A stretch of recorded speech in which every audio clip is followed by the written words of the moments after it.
La conception en 3D avec SolidWorks vous apporte des gains de productivité inégalés.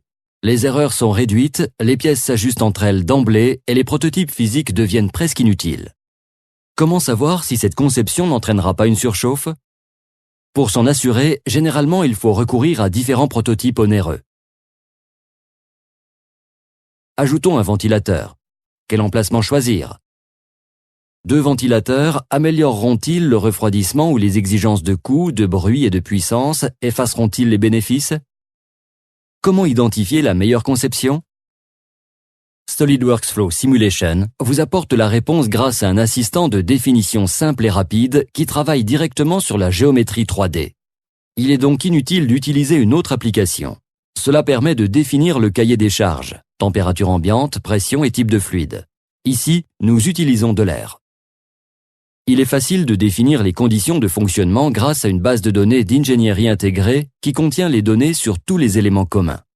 Après avoir défini les caractéristiques de chaque composant, exécutez l'analyse.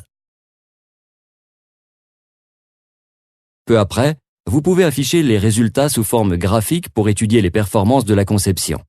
Les zones chaudes sont clairement mises en évidence autour des dissipateurs thermiques et la légende des couleurs indique que la température de fonctionnement maximale de 100 degrés Celsius a été dépassée. Les trajectoires d'écoulement offrent une visualisation précise permettant d'analyser les flux d'air dans le boîtier.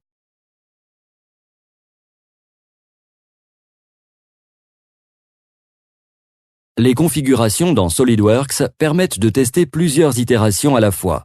Dès lors qu'une simulation d'écoulement est définie, vous pouvez facilement la réutiliser pour toutes les autres versions de conception.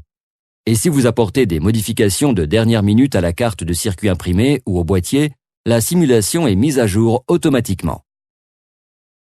Nous pouvons voir que toutes les conceptions dépassent la température de fonctionnement maximale sans effectuer un seul prototype. Pourtant, l'option avec 2 ventilateurs est proche de l'objectif. Nous pouvons donc nous concentrer sur le dissipateur thermique. Quelle est la solution la plus efficace?